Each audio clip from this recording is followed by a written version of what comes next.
Hey everybody, just reached 100 subscribers. Really pumped. Me and Rob are doing a bit of a sweepstakes, bit of a giveaway available to all our worldwide subscribers. All you have to do is be subscribed, leave a like on the video, and put a comment on one of our videos explaining which one of our videos you like the most and which one you want us to see in the future. We'll be giving away one Crucible of War playmat, as you can see in my screen, and Rob will be giving away two cold foils. One cold foil Kodachi promo and one Romping Club cold foil promo as well. Thanks everyone for watching.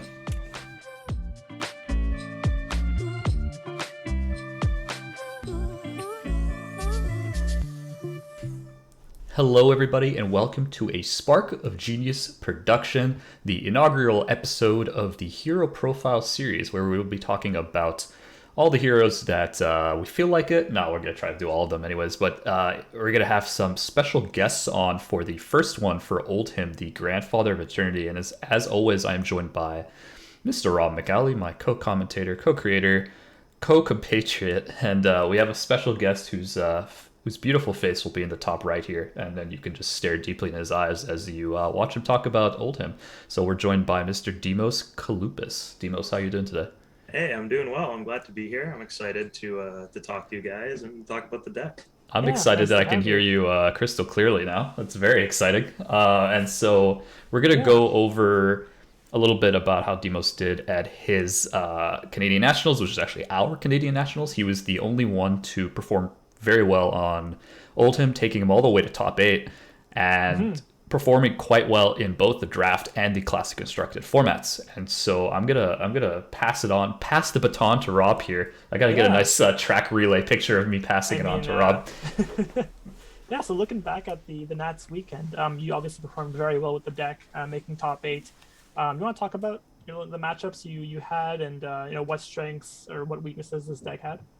Yeah, basically, I just played aggro in every single CC game that I played. I played against very aggressive Lexis, I played against very aggressive Pyres, and I played against one very aggressive Viserai.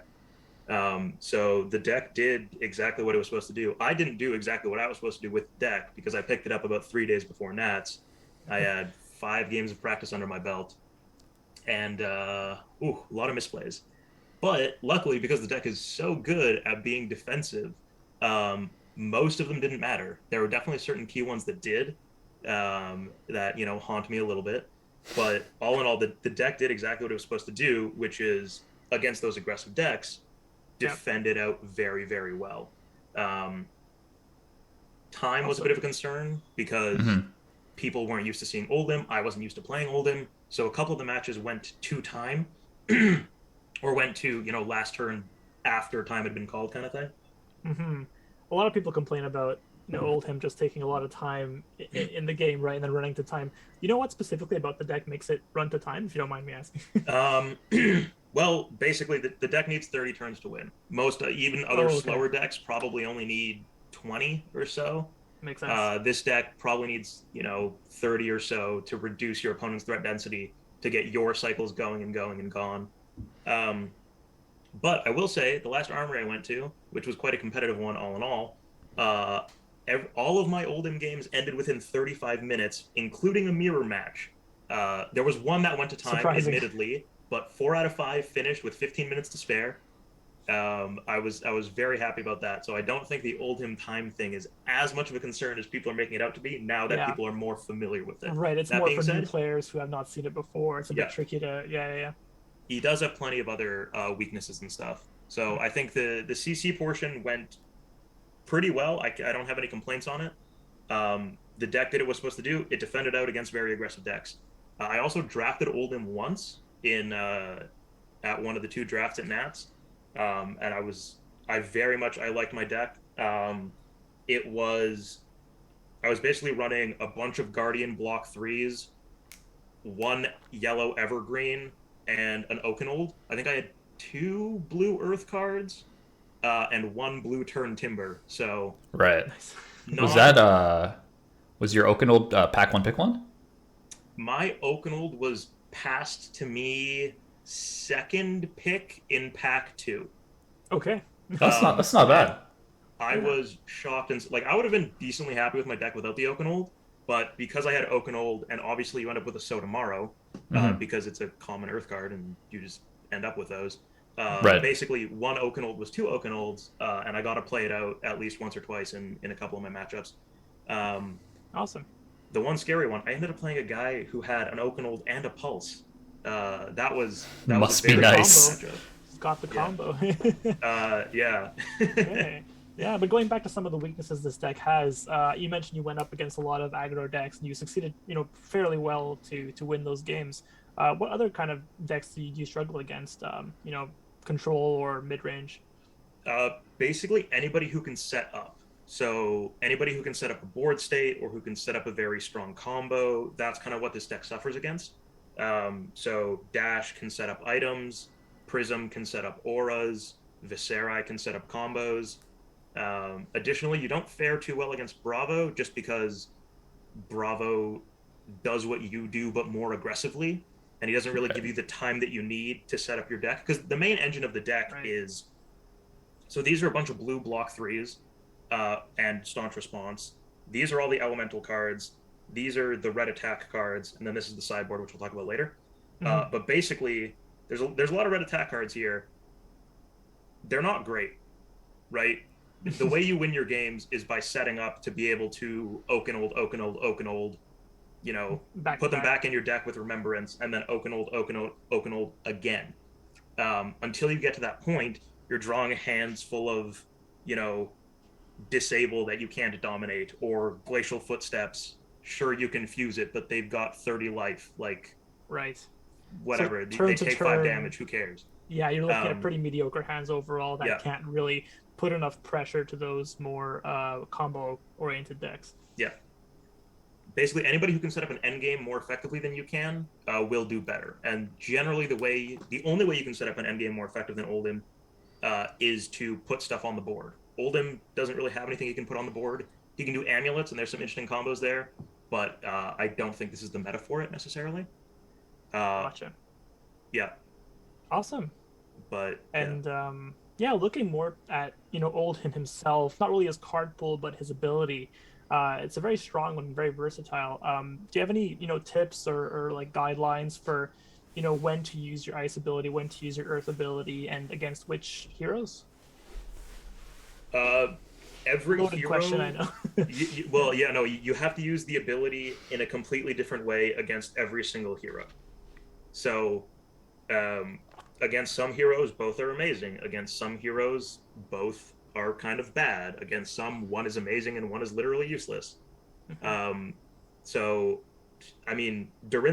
Earth is very nice because it's a reaction that lets you keep cards in your deck, right? Dorinthia is normally very good at decking people out because she forces, a 2 or 3 card overblock threatening a reaction. Well, Oldhim can respond to that quite effectively. With his ability, with Crown of Seeds, etc., with Rampart, you defend not using your hand, in effective ways. Meanwhile, his ice ability, completely useless against her. Because when, 2/3 of your deck is attack reactions, you can just attack reaction against the ice reaction before it resolves. Yeah. I'm now down a card in hand, I can't block, and you've added 3 damage and an on-hit effect. That's a to your good attack. point. Yeah, so there's a consequence to using it improperly. Exactly. And then the flip side of that is Rhinar, where the way Rhinar beats Oldhim is massive 5-card Blood Rush turns that triple intimidate and just smash through and deal 15 damage in one turn. So Earth, kind of useless because if you use the ability instead of blocking with a card, you don't turn off barraging beatdown's bonus damage. Yep. Meanwhile, Ice, super useful because you force those 5-card hands to be 4-card hands by putting, that nice combo piece back to the top of their deck, right? Yeah. And I could run through every single one of the 15 heroes and say, I'm sure you've got a battle plan for each of those. Here's Ice, here's Earth.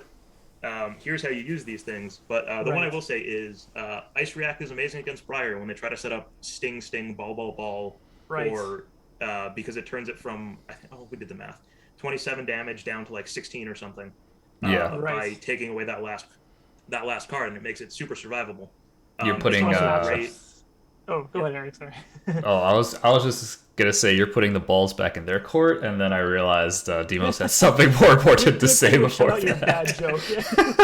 Yes. You definitely are Alright. doing that. You can also shut down the evergreen loops if anybody thinks they can get around that, because you just evergreen before they are try to arsenal it, so they can only evergreen every Mhm. second turn, even when they're on that 4, 5, 6 card loop. Yep. And it gives you the space to throw in an ice hammer or whatever attack you want to. Gotcha. Um, Once you're down to that point, right? So basically, it works very differently against everybody else. Important thing to note: the Earth React is the next two damage you take doesn't have to be from the same source. So you can block 2 spectral shields for one. You can block, a Kadachi for one, and then keep the one floating to try to block out Ancestral or Breaking Scales or whatever a ninja is going to throw at Right. you. Or like a 4 attack, attack. Yes, exactly.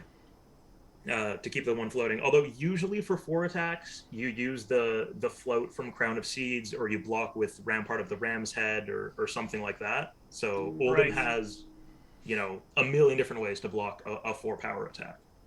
Yeah.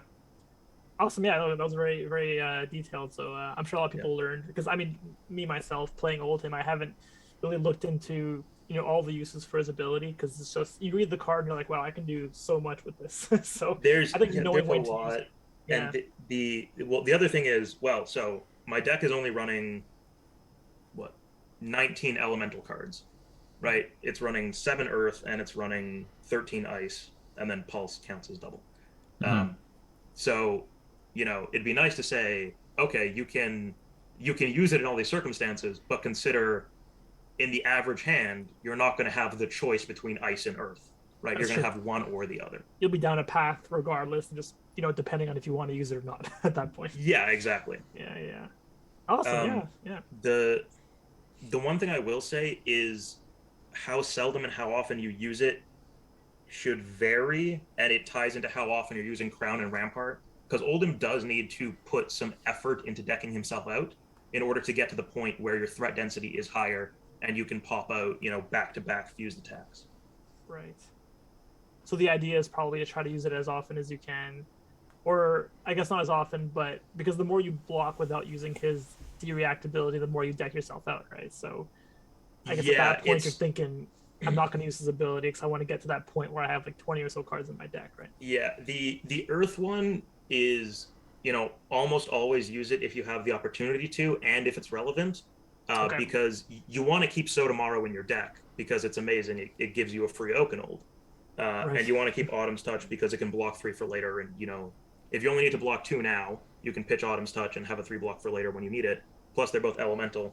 With the ice cards, because they don't provide a direct defensive value on the reaction, sometimes it's just better to block when maybe you want to thin things down a little bit. Cards like, so I'm running Icy Encounter, which is different from my Nats deck, actually. Uh, this card is terrible. It's just an objectively worse Winter's Whale. They're both 4 with a Frostbite on hit, but this one blocks 2, and you have to draw it in your hand, and it's a waste of a card. Right. But it combos very well with Art of War, which is why it's in the deck. Makes a lot of sense. Plus, it is a blue ice card, which is sometimes relevant. Yep. So there's a lot of different ways you can use it, and it's something that takes practice. And in all honesty, practice that I don't have in a lot of matchups. So take what I've said with a certain caveat that some of it is theoretical. Sounds good. Awesome. Moving on to the next question, we're looking at. I guess you mentioned Crown of Seas. You mentioned the Rampart Shield. So, what does your equipment loadout look like for Oldhim? And are there sideboard options, or are those pretty much mainstays in every matchup? There's a few. I mean, there's a default setup for sure. So Winter's Whale is your weapon every single time, no matter what in this deck. It's the only weapon you bring. It's objectively better than Titan's Fist. Um, there's an argument that there is a world where, hey, maybe you do need a Nothos just in order to pump out more regular damage in a slower meta. I think that remains to be seen. Yeah. I'm not necessarily sold on it as of yet, Yeah. except in pauper formats. In pauper formats, I Yeah, think but this then weapon is yeah, disgustingly strong. because Winter's Whale is a majestic, so Can. everyone has to Yes, remember well, that. yeah, Can. exactly. Yeah. I'm running Tunic over Tectonic Plating. I don't have Tectonic Plating on my list anymore because one, there's so many good reasons that you want one resource on your opponent's turns, and Tunic does that for you while Tectonic Plating doesn't. Because you're not running a Nothos, you're unhappy if you're pitching 2 cards to Winter's Wail for 4. Um, so, there's not a good excuse to make a Surge token on your turn unless you're doing something interesting or unique. Tunic can pay for Crown of Seeds, Tunic can pay for Rampart, Tunic can pay for Art of War, and Tunic also does everything that you need a Seismic Surge to do as well. The only viable target for a Seismic Surge in this deck would be Endless Winter, which is a 4 cost, which can also be achieved by hitting a blue plus a Tunic counter. So it does the same things. You do lose the defense, which is unfortunate, but I think it makes up for in the defensive value of having that resource and having what that resource can do for you, right? Worst case scenario, that resource is going to be a +1 defense on a Rampart. Best case scenario, it's a Crown that can combo into some other stuff, or an Art of War that draws you what you need, and et cetera, et cetera. Very versatile card. So the break points for the Surge token aren't as effective, or aren't even really there for Oldhim, right? Exactly. So Bravo has 2 amazing breakpoints, which is your 5-cost cards become dominatable with 6 resources with a Surge token. So you can dominate Disable, you can dominate Spinal Crush just by pitching 2 blues if you have a Surge. Or you can play Undominated Crippling Crush just by pitching 2 blues if you have a Surge token. So you lose those abilities because Oldhim doesn't have those, and Tunic just ends up being the better choice. Yeah.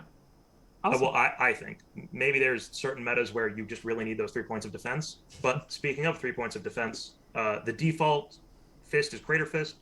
It blocks for 3. Enough said. Yeah, you're never really using the ability because the only card in here with Crush is Spinal Crush, Blue Disable, and Blue Cranial Crush. So, but it blocks for 3, and that's nice. This is where the embarrassing part of so I play this deck at Nats. This is one of my favorite new decks. I don't have the important cards for this deck. So we're going to pretend this is a Crown of Seeds. Crown of Seeds, I think, is by far the most important piece of equipment in this deck. It works super well with Tunic. It also works amazingly well with Rampart of the Ram's Head. Yeah. Because these 2 cards together make you very, very comfortable on pitching on your opponent's turn. It makes it easier for you to stack your deck. It keeps cards in your deck for certain longer games.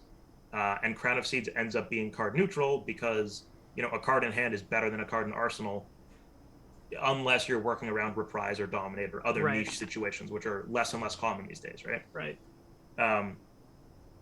So these 2 cards in concert are, I think, some of the most important cards in the deck. It's these and Pulse of Eisenloft and Oaken. But these 2 are here every single turn. They're not going to be at an inconvenient time like, any card in your deck can be. Right. So these 2 cards, I think, always come in. I'm not even running any other headpiece. I'm not running Melrune. I'm not running Arcanite Skullcap. Crown of Seeds just does everything you want and more. Everything that those cards do and more, to be honest. And it can also block the 1 Arcane, if you need it. It's not, multiple times per turn, but it's still there. Well, exactly. And it's because that's floating, right? So a lot of times you pitch to block the Arcane and you keep the Crown to block a floating physical damage. Yeah. Right? Because if they've seen you pitch a card and you're playing against, let's use Briar, because realistically that's mostly what we're talking about at this point, right? That's right. Dealing with difficult split Arcane damage coming in awkward amounts. You generally want to keep the Crown of Seeds for a physical damage, because if they see you pitch, they're going to play, okay, I'm going to play this card physically instead of, maybe instead of pitching that Scar for a Scar, I'll just play it out on the end of my chain for 4 physical. Right? So instead of pitching for 2 and 2 on Rosetta, which is easy to block with, what you've pitched previously, any floating Crown of Seeds, and Rampart, they can Scar for a Scar where you can't as effectively use your floating resources. So it's better to preserve the 1 damage prevention for situations like that. Null Rune Gloves and Null Rune Boots. These are to deal with mostly Rune Blades and also Wizard. And then Heart of Ice comes in against Prism and Kano. Yeah. Makes sense. It's Arcane Barrier 1, which deals with everything Prism can do to you, and it's Arcane Barrier, which helps against Kano. So with these 3 against Kano, you've got 3 Arcane Barrier plus the 1 prevention from Crown of Seeds. Right. So situationally, if you got to get over the Crucible Aether Weave, you got it. Yeah. Exactly. That 4th damage is a useful on hit on some of their turns. You don't need to use it all the time. And then I'm running Ironhide Legs, which I do think is the best piece of footwear.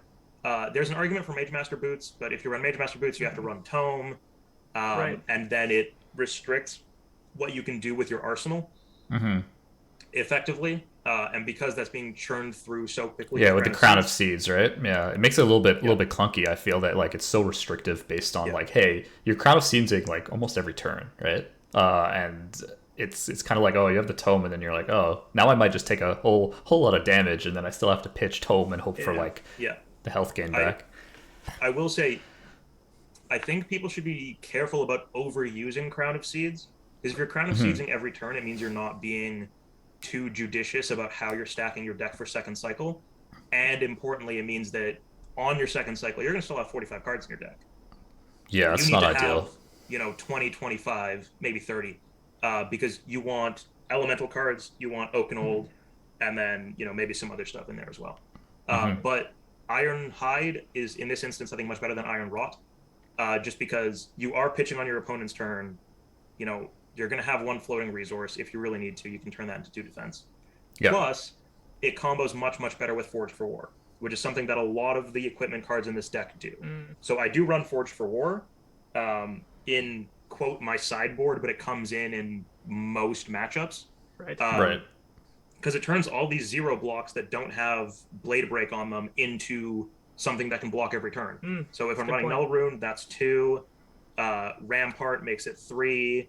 Crown of Seeds makes it 4, and then Ironhide Legs makes it 5. Right. Well, I guess it's still 4 because you have to replace Null Rune boots with Ironhide. But the point is, it combos much better with that than Iron Rot does. Yes, I do think that, as I said, there's an argument for Mage Master in a meta where you need to put out more aggressiveness. Right. And I think that's going to be coming up soon, but it changes more than just one piece of equipment in the deck. So maybe a little bit complicated to get into right now. Yeah, that was a great rundown. And I guess segueing now from equipments to the main cards. So let's look into the main deck now. And if you could show us, what's your main deck strategy, and then what's your sideboard. For the viewers to clearly see what you have as your core deck. And looking at the sideboard strategies, and basically also mostly into Briar. Like, what do you do against Briar? So I'll pass it on to you for the main deck. Sounds good. So the main deck is these 3 columns here. Here are good blue defensive cards. These are elemental cards, and these are your offensive red cards, generally speaking. And Pulse and Remembrance, because I had extra space. Right. The deck is running pretty lean on elemental cards. We're running 13 ice and 7 earth, as I said earlier. A lot of these are, well, 1, you need ice to make your hammer be useful when you need it. I'll talk about the Briar matchup specifically later, because it doesn't play like anything else. You just defend, and there's weird little text about that. These are generally... So these are all block 3 Guardian cards. Glacial Footsteps, Disable, and Cranial Crush. These are the ones with the highest attack, because in the sideboard we are running Rouse the Ancients for when we need it. We're also running Art of War both offensively and defensively, so having attacked cards is useful. Staunch Response, because it's a fantastically card-efficient defense reaction. It costs 2, which Oldhim loves, because you can use that 1 floating to do any one of your other 3 defensive options you can pitch for. And Last Ditch Effort, which I'm less convinced on Last Ditch Effort now. It's good because it's a blue and it blocks 3, but I think better options are available. Probably any Guardian 6 attack, to be honest. Just because if you're decking yourself out to Last Ditch Effort, odds are you've already lost the game, because by the time you're playing out Last Ditch Effort, you should have played out 12 Oaken Olds, give or take. Maybe slightly fewer. Let's say 9 Oaken Olds, give or take. Because you've got 3, Remembrance makes 6, the other Remembrance makes 9 if you need it, and then the 3 Sotomaros make, theoretically up to 12. So you've got a minimum of 9 in the core deck, basically. Yes, yeah. So the 1 Remembrance is sideboard. This other Remembrance is, quote, main board, but there are times when you bring it in, or I don't know. I'm torn on Remembrance against Briar, is basically what I'm saying. But we'll get into that later. Ice cards, Winter's Grasp, it blocks 3. Autumn's Touch, it blocks 3. Sotomaro, it recurs Oaken Old. Channel like Frigid, it blocks 3 and is good against some people. Blizzard is good against some people, and it's a nice card. Pretty straightforward. Icy Encounter is the weird one. I touched on this a little bit earlier.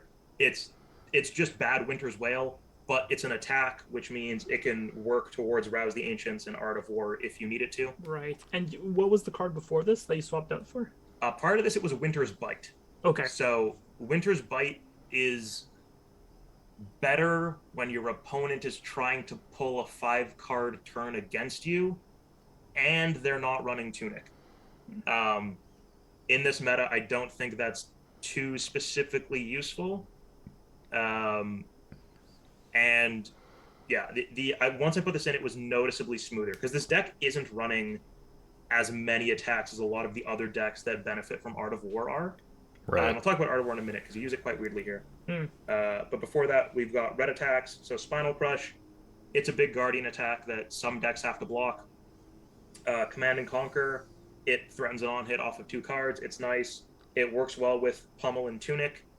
So Command and Conquer is a lot better in Oldhim than it is in Bravo, on the basis that you can Command and Conquer Pummel off of a single blue card plus your Tunic counter, because you do have that Tunic counter, and because Oldhim doesn't really care about 3-cost cards like Bravo does, just in general. Endless Winter, because it's 8 damage with an on-hit, and if you fuse it, it has a on-defense effect. It's just very good. It's good threat density. So these 3 cards are good threat density, even though they're not, amazing necessarily. And then Oaken Old is how you win your games. Oaken Old Impulse, you set it up, and then you come in back to back to back. You get, 3 free turns. You push, 12 to 15 damage, depending on how they block things out. And then the one Remembrance, because you need to recur some cards in certain ways. So it's not always 3 Oaken Olds, because ideally you've managed to preserve some Oaken Olds. Sometimes you need to bring in some of the elemental cards that you were forced to block with, like if you were forced to block with an Autumn's Touch or something like that, and you want to kind of even out your ratios and have those Earth cards in your deck for when things do go late, and you can preserve your deck and keep the balance of the cycle going. So when I'm saying preserve your deck, I'm not necessarily saying I'm worried about running out of cards, because that's very rare. It's more, I want to keep the ratios where they are, so I know that I will always have a Pulse, 2 blues, and an Oaken Old, or Pulse, 2 blues, and Endless Winter, or whatever I need to fuse with. So that's basically the main board. There's nothing really exciting there. It's kind of normal Guardian stuff, right? You've got your blocks, you've got your enables, and then you've got your aggressive options. Card should never be played. It should only be pitched or used to fuse with. Moving on to the sideboard, Art of War comes in against most people because you want to be using it both offensively and defensively. So it comes in against Briar, even though it's a yellow 0 block, because you can use it for Tunic, block off of that, and turn, draw 2 cards and then turn all these 3 blocks into 4 blocks. Quite handy.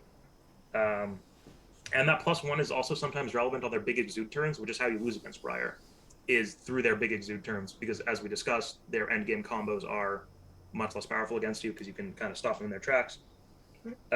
Expose the Elements is what you bring against certain combo decks.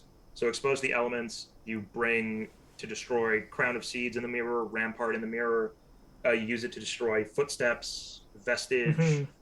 Any card that is persistently good that combo and control decks use against you, you use this to destroy.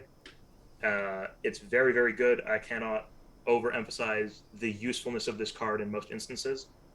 And that wouldn't come into Briar, I assume. No, Briar really doesn't care about their equipment.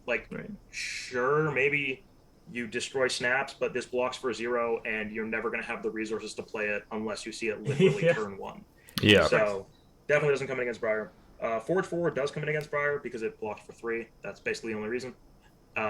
It comes in against other certain decks where you need to set up on big turns, or decks that break the chain a lot. For example, we talked about all the equips that can be targeted with it, and then for example, Dash. If you have a Force 4 out, their pistol is going to deal 0 damage even if they shoot it 4 times with 2 purifiers. Right. And that's not even counting you pitching to Rampart. Um, Over here is the more aggressive. So these are the situational sideboard items that come in against individual decks. Um, these are the generally aggressive sideboard options. So we've got Pummel, we've got Rouse the Ancients. Pummel gives you an extra on hit, gives you 4 damage. Rouse just gives you extra damage, which is one of Oldhim's weak points, and Remembrance, basically to recur the other threats that you have in your deck. And then this is just the defensive package. So Sink Below, Fate Foreseen, Sigil, standard, normal enough. I'm coming off the of normal. Sigil. Coming off honest, of Sigil. Yes. I think, maybe Sigil comes out, maybe Righteous Cleansing comes in, depending on the meta. I don't Just have having Sigil against Briar. Yeah, Righteous Cleansing sounds nice because of the Rouse and because of the block 3. So that actually kind of makes sense from that perspective. And very importantly, it is a 10 damage attack that can be used to stop Exude turns, because I cannot emphasize this enough. You lose against Briar because of their Exude turns. That's true. Yeah. And there's unfortunately not a lot you can do, because everything in this deck feels like is an instant or a reaction or something that Exude interrupts in some capacity or another. Right. Yeah. Okay, that makes sense. So I'm gonna tail us off here with our last question very quickly here. Sure. Everfest is coming out.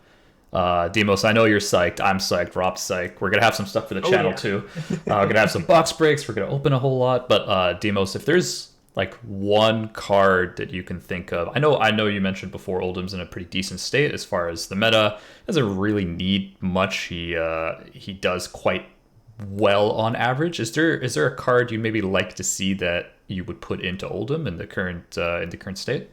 Yeah, I mean, the dream list is, give me elemental cards that block 3, give me another double elemental card, things that I don't think are gonna come in.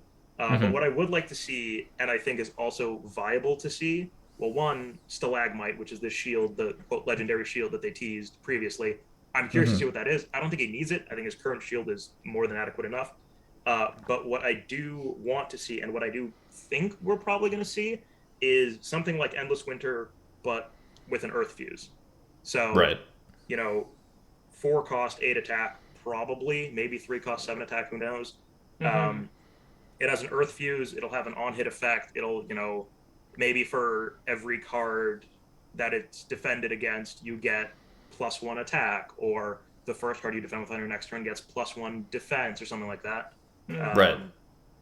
I realized half of what I just described was Surging Militia, which pretty much, but but better. Yeah, exactly. So, I think that would be an interesting card to see. I'd love to be able to put it into the deck and kind of bump up the threat density. But all in all, I think Oldhim's good at what he's good at, very intentionally. He's bad at what he's bad at, very intentionally. I think he's well designed and in a good spot. He's well balanced at the moment. I think he's a bit. I do think he's genuinely on the powerful side. To be honest, there are decks that cripple him, but not crush him. Exactly. Just kidding. Ignore that crippling crush pun. But I think we're Oldhim. We don't talk about crippling crush. We don't talk about crippling crush, but no, I definitely agree. And so with that, Dimos, appreciate your time. I know you wanted to shout out Kale. I don't know if you did already, but you could shout him out now if you want. The vast majority of this deck was put together by Kale McCreath, top level Guardian player out of New Zealand, fantastic community member. Nice guy. I've shouted him out every other time I've talked about this deck, including earlier today, actually. So I apologize for not doing it earlier. No, I don't have to apologize. I'm just for giving this to me, and without his deck list, which I only made minor edits to, realistically, I definitely would not have brought this to Nats because I wouldn't have made the list. So, many thanks to him. Although I know he's back on Bravo now, which is probably the right call since Viscera is looking to be a little bit of a monster. True. Bravo does do good into the Viscera. And this deck list, more or less, is on the FabTCG website, because I think you were in all the top 8 from the Canadian Nationals are on there. So for all our viewers, I'm not going to link any FabDB link because it is on the Fab TCG. So if you look at the deck list, you type in Dimos' beautiful name here, and you'll see him in the top 8 for Canadian Nationals, and that's where you can get the deck list. So and with like that, I said, the only difference there is no icy fight, encounters. but there is icy encounter, Right. And future considerations. Maybe add a third exposed if you're trying to destroy Skeleton against Viserai. Maybe take out Sigil. Maybe put in Righteous. You're just telling everyone how to win on Oldhim. So with that, I want to see more Oldhims. Appreciate everyone watching here, from myself, Eric, and Rob from Spark of Genius. Like, comment, and subscribe if you like the first kind of Hero series video. If you have any suggestions on which one we should do next, we do want to do most of them, and we will be bringing in guests who add a ton of value, as Dimos has, to our discussion for the Hero. So if there's something that you particularly want us to see do next, please let us know. And with that, everyone have a fantastic day, and see everybody on the next video.